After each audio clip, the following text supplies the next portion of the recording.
Hey everyone, welcome to Tech Down Over. I'm Rick Zanotti and I'm joined today by my good friend from Down Under. He's up over here today with us virtually. We've got Jeff Blanchard, Double O Blanchard as we call him. And how you doing, Jeff? Good, thank you, Rick, and looking forward to our special guest we've got today. Oh yeah, we've got Ken Wheeler back. That's always fun. Always and Harold's with us too. He's not on camera right now, but he's our disembodied co-host. He'll be joining us too. Here we go.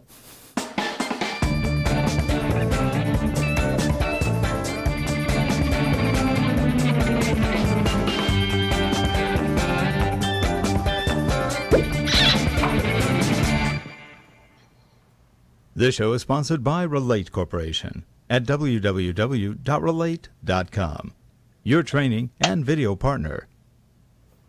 Hello, I'm Peter Baker. Please visit voiceovermasterclass.com to see details of the training courses I have on offer for new and existing voice talents to further their career by enhancing voice and technical skills, as well as essential marketing tips. And we are back and in our center position of power. There he is. It's Ken Wheeler. How you doing, Ken? Hi, how you doing? We're It's doing another great. wonderful day in paradise. And I have a message for Nikon before we start. Give him a Z50. Don't even let him. Give him a Z50. No, I've never ever asked for a camera. I know you haven't. You haven't. We were talking pre-show, and it doesn't take a lot to get you. It actually does take a lot. You don't rant too much about people you like Nikon, and you've been very fair to them throughout the years. But you were saying that they have this whole program. I think I got one of them too, by the way, of saying, hey, borrow a Z50. I got an email about that, and I just kind of ignored it. But it looks like a good camera. But you said you may or may not get one. You're trying to get one. Well, I already own too many cameras. I didn't want to purchase another one. I actually had use of it for a couple days while I was up at Photo Plus in New York City back in October.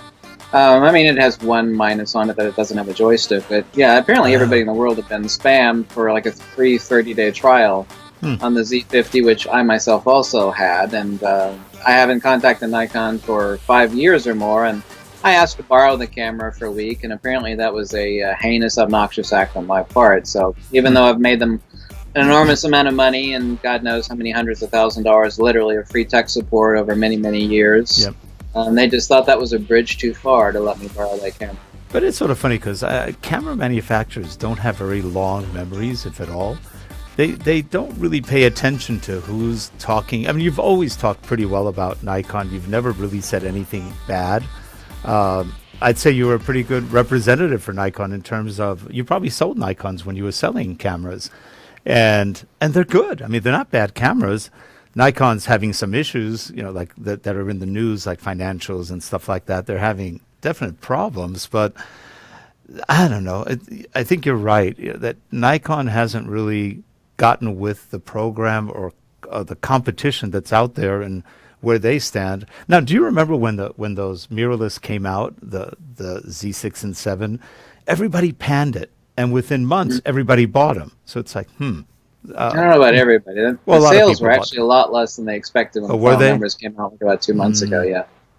Okay, so they really didn't do as well. Seeming a lot of people, when we actually went, had our faces with, looking only at the photography forums, there was a large number of people buying, but collectively what they expected was a lot less. And Nikon actually came out and said that, and so did the financials reflect that. And Zeiss just recently said that they're not going to make lenses for the Z mount. And the top 5 YouTubers, all 4 of them, being Tony and Fro and Gray, they've all ditched Nikon. I can't say ultimately, but they have actually come out with extremely vociferous, strong anti-Nikon, anti-Z mount, how you get with the program. And of course, I'm no lover of Sony, but they've all moved to Sony. Whatever they do or don't like is, of course, none of my concern. And I pointed that out to a manager of Nikon. I'm not going to mention his name. I reached out to him and said, "Hey, I love Nikon. I don't have any affiliate links, and he knows this. And Nikon has a marketing department as well as the rest of these, but." So listen, Nikon sales are in the toilet. I actually love the Z camera. I mean, it's missing a joystick. There's no such thing as a perfect camera. So that's a slant against it. I mean, who cares if it only has one card slot? It's meant to be a simple camera. It's designed to compete financially on the same scale as the Fujifilm X-T30, basically the same price point, which of course also only has one card slot. But Nikon still operates like it's 1990, and the only two players in the field are Nikon and Canon. Their financials are horrible, and the top YouTubers have ditched Nikon. Yeah, interesting. I had a question for you. Yeah. And this is because I know you like your Fuji, and you've got is it the GFX, you've got the 50 megapixel one, right? Or did you get the 100? I'm still waiting out for the 100. It's available from B&H, but I was trying to get it to my local retailer. It should arrive in the next month or so. I've been waiting quite a long time for that. Now, let me ask you, that's an official medium format camera, correct?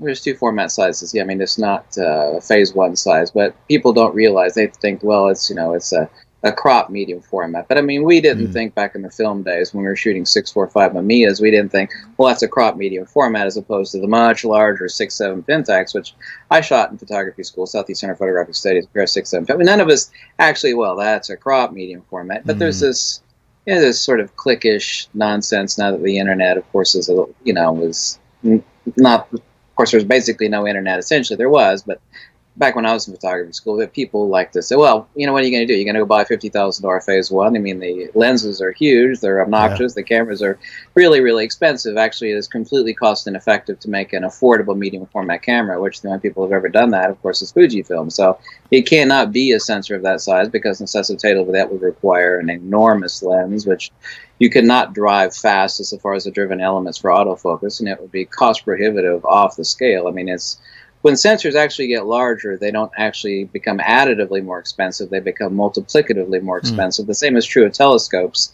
I owned many telescopes back in the day. It's like, well, you could get up to like a 12-inch, but anything larger than that, it's like it didn't go up just, a few hundred. It went up astronomically. Just a little bit more is astronomically higher. Same is true of camera sensors. So let me ask you. Today, a lot of people say that a medium format camera has to do with 50 megapixels and up, but that's not true. You could have a 50 megapixel camera that's just a very small sensor nowadays. Well, the next iteration is GFX 50S and 50R, since that's quote unquote, they call it an old sensor. It's been around for many, many years. Yeah. However, output on it's absolutely incredible. Of course, it's a 51 megapixel, and of course, the GFX, of course, the same size, but it's a BSI sensor, and it's a 102 megapixels.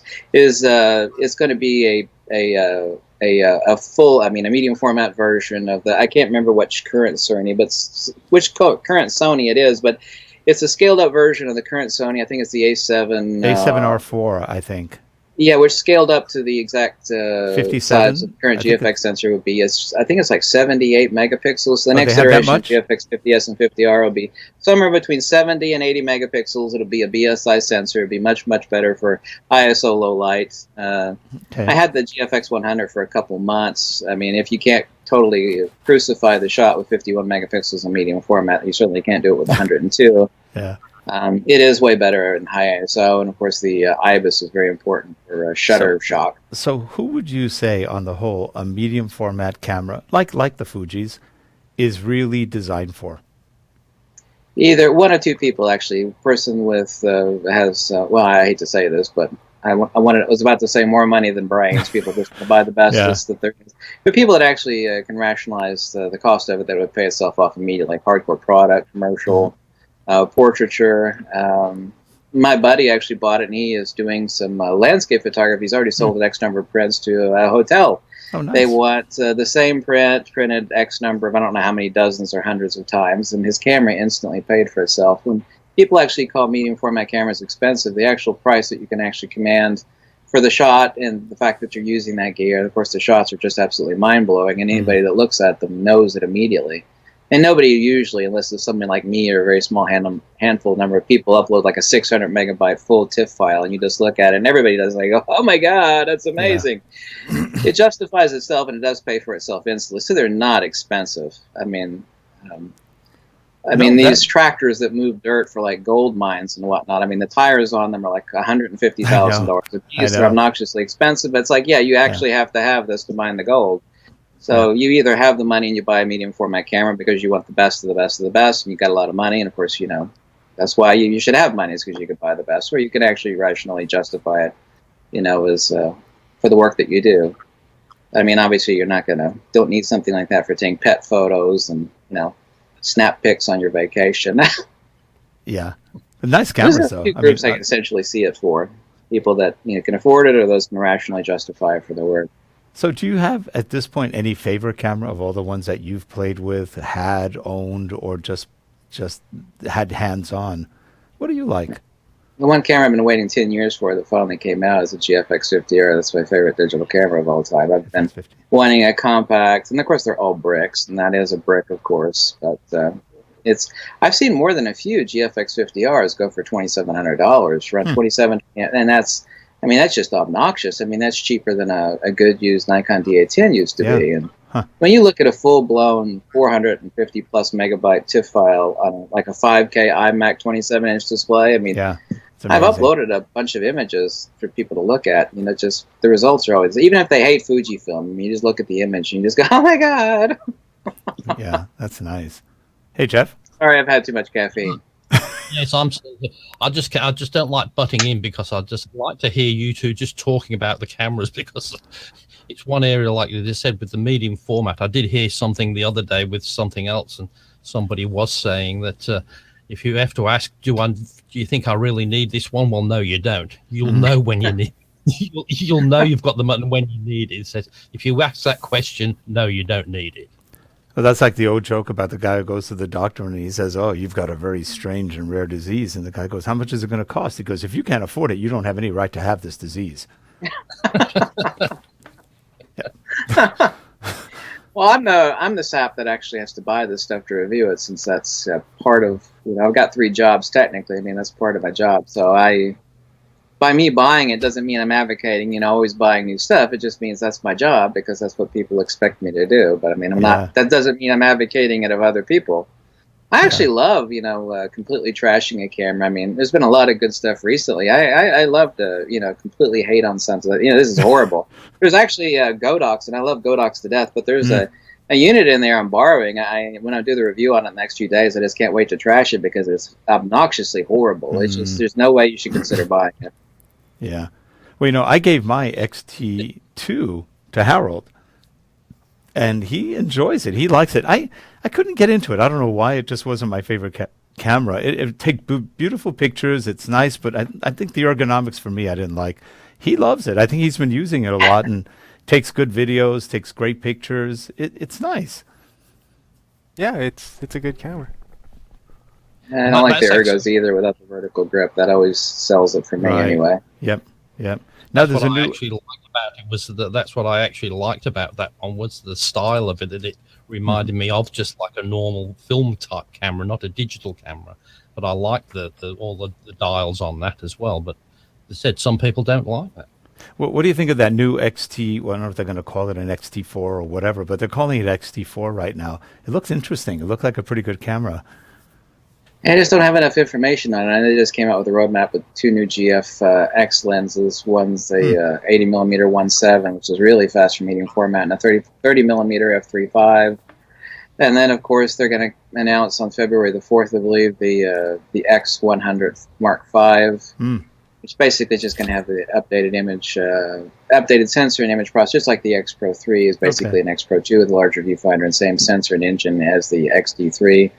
I don't think there's going to be anything additional to that. They've actually never wowed people on the X100 series, but as far as it being the XT4, I just don't have enough information or specifications on it, other than I've been told by more than a few people that I actually trust it's going to have an integrated vertical grip, basically kind of like a Nikon D5, D4. I guess they're all starting to do that.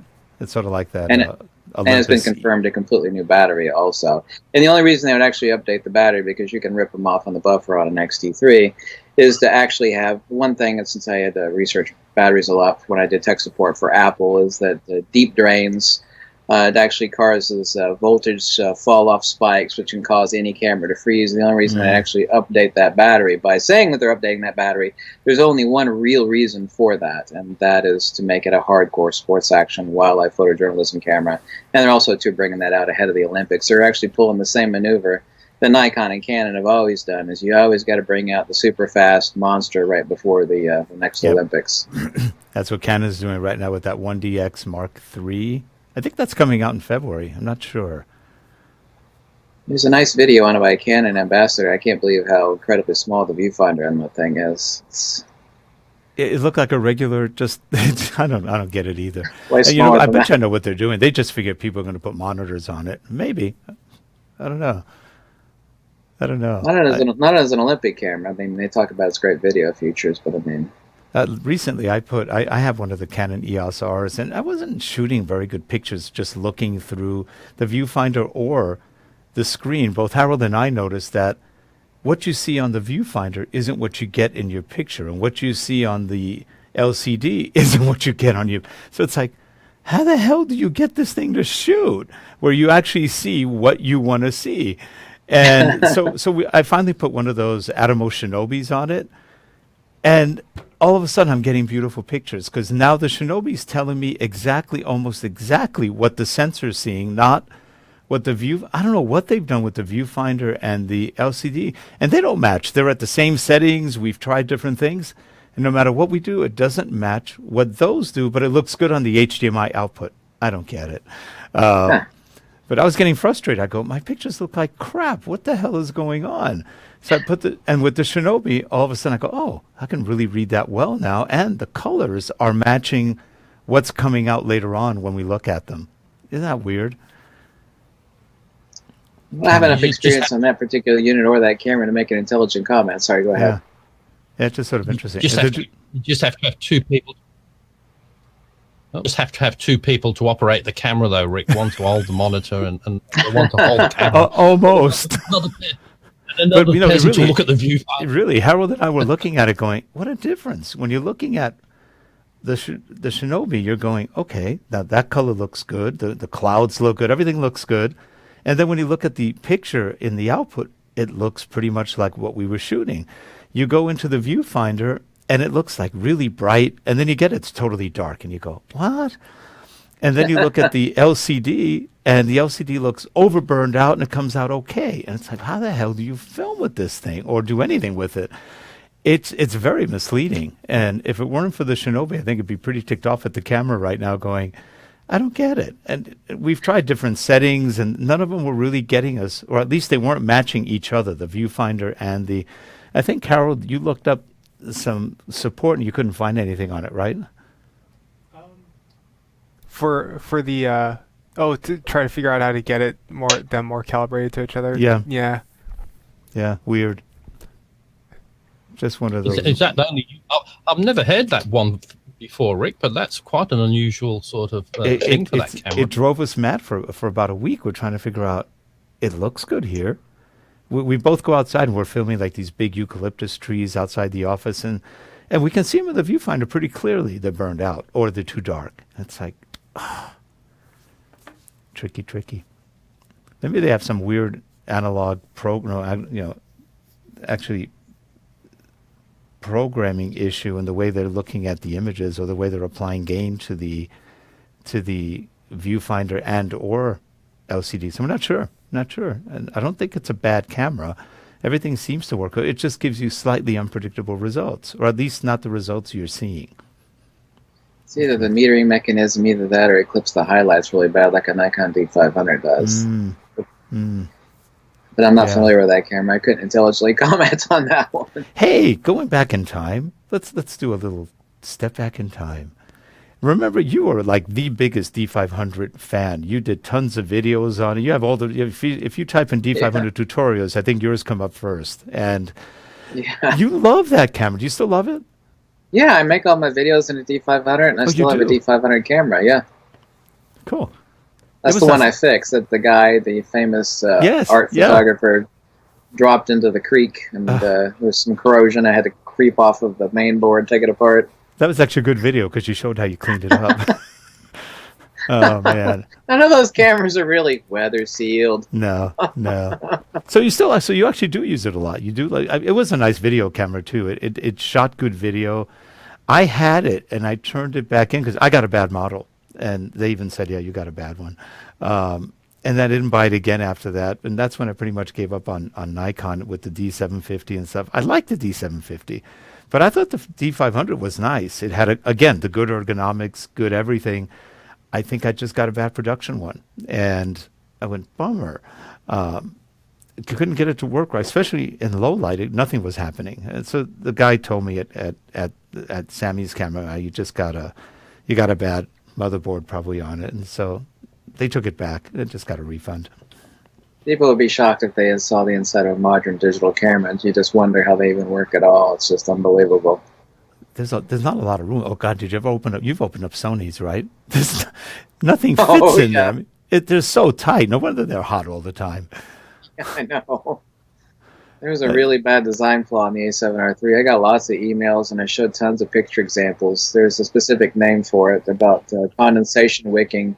They try to actually evaporate the heat out through behind the viewfinder using copper prongs that are attached to the processor. But the problem is that there's a heat differential between the outside temperature and the actual camera. And while those copper prongs do wick out the heat, it also actually draws in condensation. And I was like, oh, that's a really bad design flaw. Well, I saw the tear down of the model after that, and Sony realized, yeah, we fixed that problem. I had an A7 III, and what I noticed is the back of the LCD viewfinder got pretty hot. Yeah. Not the camera, but the back of that viewfinder. It's like, whoa, this thing is pretty damn hot. And maybe that was part of the issue. I was going, that's kind of odd. This is the reason why big cameras are not a bad thing. They're not. Well, I mean, they wanted to make them smaller, but I mean, you just can't be jamming all that stuff in there tight like that. It's just no. You do video. I mean, if you use it as a camera, it's not a problem. But people use it as a video camera, and it's getting hotter than a toaster oven. So and that's not a slant against Sony. That's a slant against any of them. It was any of it. But they love the small stuff, and they really pack it in tight. And there are some issues. I mean, I've had cameras overheat with Sony, and we bought 3 Sonys and sold them. Within 6 months, we sold them all. Yeah, they were okay. I mean, the pictures weren't bad. The color science was okay. It didn't look as good as some of the other ones, but we had heat issues. It had some other issues too, and they were good, but they weren't worth keeping. That's how I felt. It was like, okay, it was fine. And it's interesting how many of the quote-unquote top YouTubers are going back to Canon. Now, I thought that was all at the same time. I was going, I wonder if Canon's paying people to do that. I mean, you just wonder. Canon is the one that when they first came out with things like the C100, when that camera, the cinema camera first came out, there were like 40 people making videos of that, and they had the same exact script, each and every one. One or two of them deviated a little bit on their own, but believe me, it was the same verbiage. I go, what are the odds of everybody coming out with the same features, in the same order, with the same... No. Everybody says I'm controversial. I know I'm a bit salty, but to me, the definition of controversial is someone that is smiling to your face while he's picking your back pocket.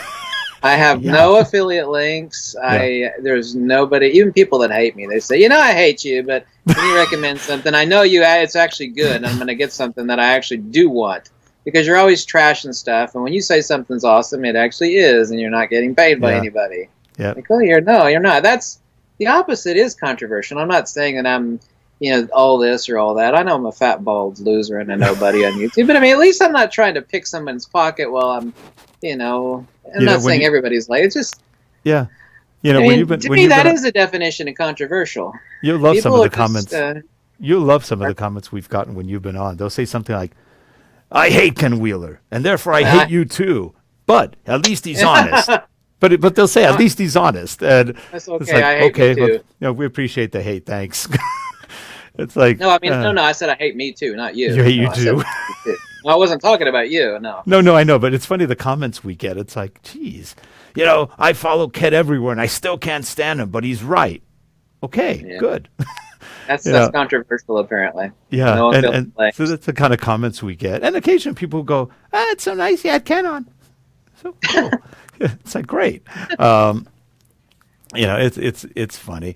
Actually, when we brought you on, we didn't bring you on for controversy. We thought, hey, like what you were talking about, and you made sense on stuff, and you got me hooked not only on the camera, but I was really interested in your magnetism stuff and all the different talk about that. And I go, this is cool stuff. So I posted a bunch of stuff yesterday. I mean, translations that took I saw your translation stuff. And then a little booklet that was some really hardcore stuff. And it's amazing. I don't people downvote me because they hate me, but it's like a non-monetized video that took a long, containing free text. It took a long time to write and ancient.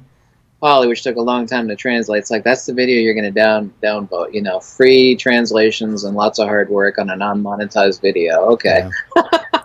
Now, how did you get into the translation? How did you learn the languages? All the teachers and professors said I'm a prodigy on learning ancient languages, or just languages in general. I used to be a Russian translator, translating ancient Greek and Prakrit, Brahmi Prakrit. It's been a dead language now for 2,000 years. It's one of those things I'm really good at that doesn't make anybody any money. It's like, why couldn't I could be good at, I don't know what, something that makes money? It doesn't work that way. You know, I'm not trying to get we all rich, say that. buddy. We all say that to each other. Why aren't we making more money? And it doesn't work that way. You know, in fact, in today's day and age, I think the stupider and more incompetent you are, hey, rise them to the top, fail them up. And that's what's going on. People are getting failed up no matter how incompetent they are. And you just go, okay, whatever. Did you ever see that movie? What was it? Idiocracy? Oh, I mentioned that in a video. We're there. 48 hours. We're there. I don't Yeah, think we we're far are. from it. Hey, Jeff, you've seen that one, right? I'm sorry, the sound keeps cutting out. I keep only hearing half of what you two are saying. Oh, how weird. I didn't even hear the side. Huh. Just keep cutting off my We end. were just talking about Idiocracy. You saw that movie, right? No, I haven't. No, Oh, you haven't. Oh, goodness. It's worth it. Watched. It's Yes. about how everything's becoming an idiocracy. Yeah, the dumbest person in the world gets in a time machine and he goes forward in time, and when he comes out, he's the smartest person in the world. Oh my gosh, I saw it again a week or so ago. It's really good. You're a Star Trek fan, right? Me? Yeah. I'm trying to remember. Hey, yeah, I've seen all of it, yeah, but I'm not Yeah, like same a Trekkie here. fan, right? And now they've got a new one that just came. I haven't seen it yet. I think it just came out Picard, last yeah. week. Picard. And I was going, Yeah. wow. He's almost 80 years old. And now William Shatner, 88, is coming out with the Spock copy. Instead of In Search Of, he's coming out with Unexplained. Oh boy. So I did see Picard last night, though. It was actually pretty good. Oh, it was good? Yeah. I watched that last. I'll see if I can. Did you watch it, Jeff? Yeah, I watched that last night because I've just released one episode. I think that's all I've released. Did you like At it? least we get it all. At least we all get it at the same time now. Yeah, what do you think? I'm still tossing up whether I like it or not. I still just can't get over how old he is and think he should be still retired out. I think so. Yeah, yeah. I just Yeah. can't get past it at the moment. Greed has no age limit, I guess. No. Well, he actually made a comment saying, you know, I'll work. I saw some sort of small interview, and he goes, I just like to work. So I'll do anything. You know, there was a famous... You remember Toshiro Mifune, the Japanese actor who did all the samurai movies? And he was in some really lousy movies, and he said, all movie good, I get paid. That's all he cared about. He didn't care what he made. The only thing that really put me off on that was you have this ageless android looking so old and with so much makeup on him to cover up all the wrinkles and all the things. I thought they should just not have had Data in there. Oh, Data was in there? Oh, yeah, but they said he's an ageless android, isn't he? He shouldn't have changed a bit. Right. He's got an old and wrinkly and got so much makeup on his face. He looks like he's I saw him in person. I photographed him in person 4 years ago, Commander Data, Brent Spiner. Yep. Oh, without his makeup. Oh. Yeah. Huh. But I mean, I don't mind. I know people get old, and that's fine. But they should just not put it back in there. As I said, but as I said, they should have just done something totally different rather than trying to make you believe. Because it just looks like an old android that's supposed to be ageless, and it just looks like an old man with his makeup on. But it's just oh gosh. Anyway. People will love it anyway, no matter what. It's got the Star Trek brand on it, and I'll watch it all the way through, even if I'm not too keen on it so far. But I suppose. Now, did you guys ever see the old movie? It's I don't know how old it is. At least it's over a decade or two. Conspiracy Theory with Picard, Patrick Stewart, and Mel Gibson. Yeah. And Picard in this one is the meanest, rottenest son of a bitch you've ever found. He is an evil doctor, and he plays evil well. He's really good at it. I vaguely remember it. Yeah, it was an interesting movie. I think, what's her name? From Pretty Lady. She was the main star. I'm trying to remember. Julia Lewis? Roberts. Julia Roberts. There we That's go. it. She was the I guess love interest or whatever. But it was a good movie. And watching Patrick Stewart as an evil Picard, he was great. They filmed him beautifully to make him look as evil as possible with the shadowing and everything. Good evil guy. He's got the beady eyes for it. He does. But that was actually pretty fun. So Ken, what do you see as some of the new things happening in the world of photos for the future? Anything for this year that will make people actually go, oh, that's different, or that's nice, or something that'll be a change? Because nothing really much has changed that much over the last 2-3 years. There's some incremental changes. Anything that you see as maybe different or new? I mean, global shutters are still far off in the distance. I don't see anything magical happening. Canon's already backed the dump truck up, and we've already seen their wares for the year. Yeah. The only thing that we have to wait till March for the XT4, whatever they're going to call it. I don't know what they're going to call it. Yeah. 2 new GFX lenses. The new X100 is not going to be anything special or astonishing.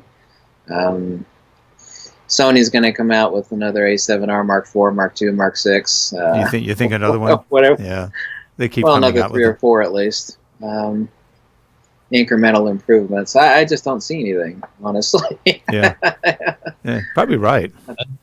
Canon's promised 2 professional mirrorless cameras, 2 that are pro, not semi-pro.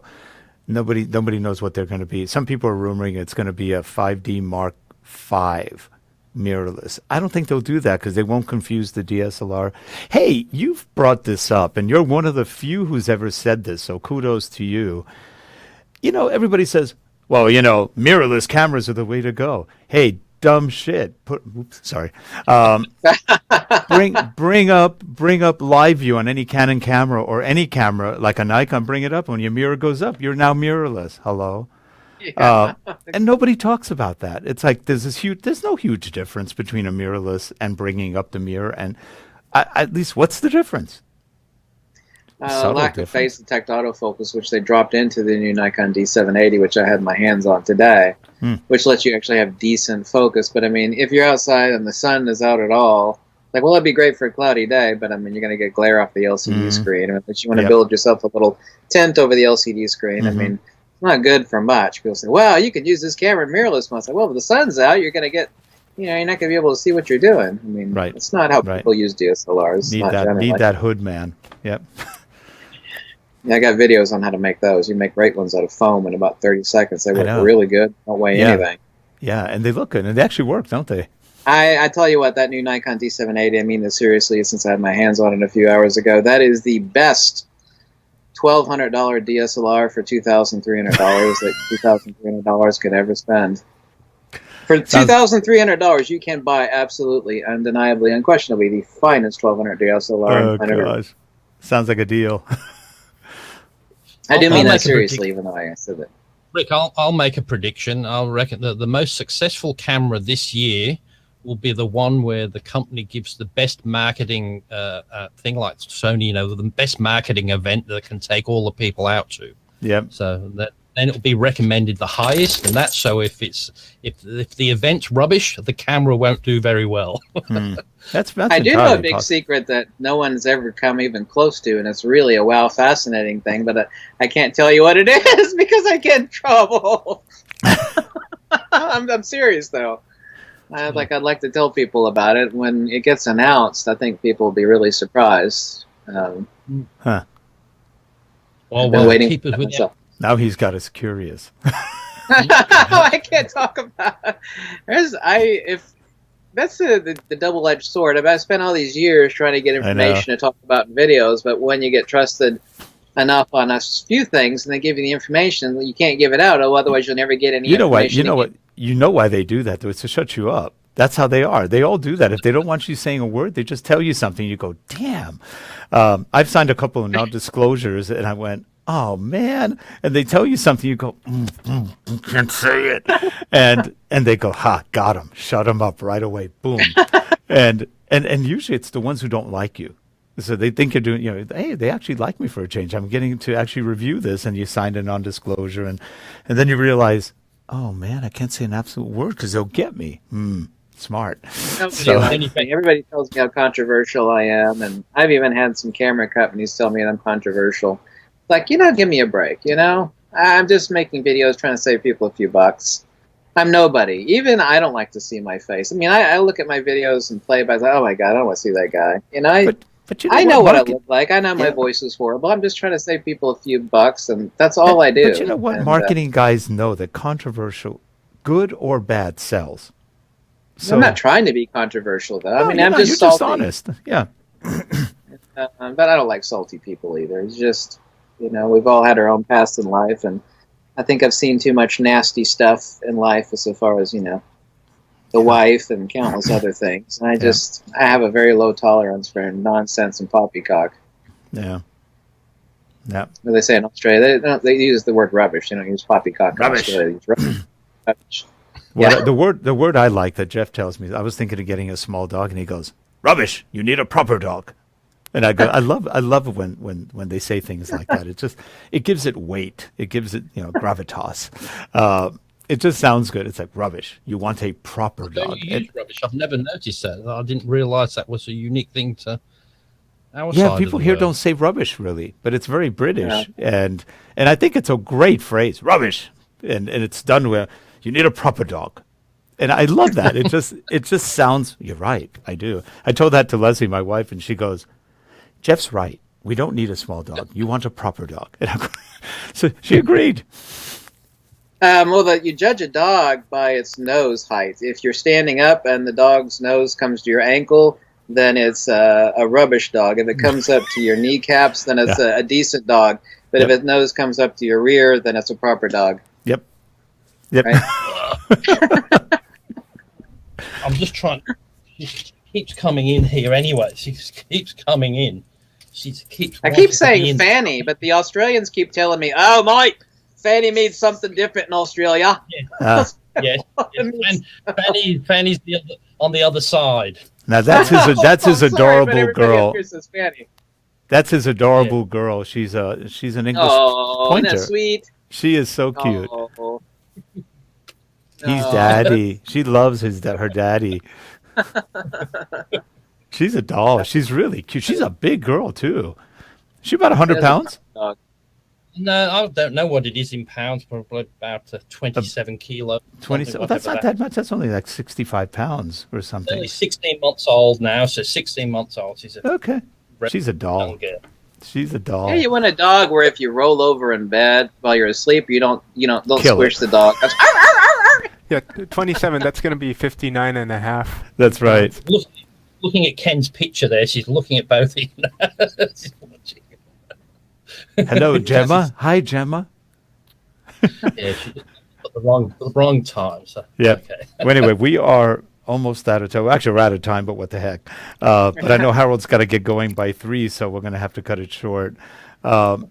Ken, it's always a pleasure having you on. I missed you last time. I was so angry because I was traveling right when you were on. I go, darn.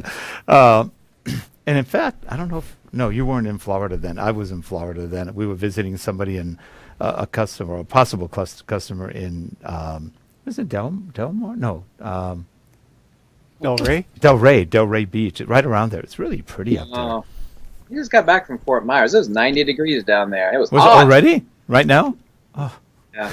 It's not right now, but it was while I was down there. Yeah, that's pretty hot for even this time of year, but that's pretty good. Yeah, that's great. But anyway, hey, we appreciate it as always having you on and chatting. And next time you're on, I want to talk more about things like Tesla and the Tesla car maker and see what you think about some of those batteries and stuff. I've been reading a bit. It sounds interesting. He's using the graphite battery, lithium ion, instead of lithium ion kind of batteries, more the not lithium ion. What is Toyota using? Batteries. Yeah, the graphene. Yeah, lithium ion. And they some of those were spontaneously combusting in the parking lots there. Some of the Tesla, I've been spontaneously combusted Tesla. Oh, I thought they weren't doing. The impacts are kind of fragile. Interesting. Okay, well, get a good road, maybe a puncture through the battery pack, which is on the bottom of the. That's not good. Concord type problem, huh? Anyway, well, hey, appreciate having you on. You have a great weekend, and we'll see you next time soon. And bye for now. Take care, Ken. Thanks. I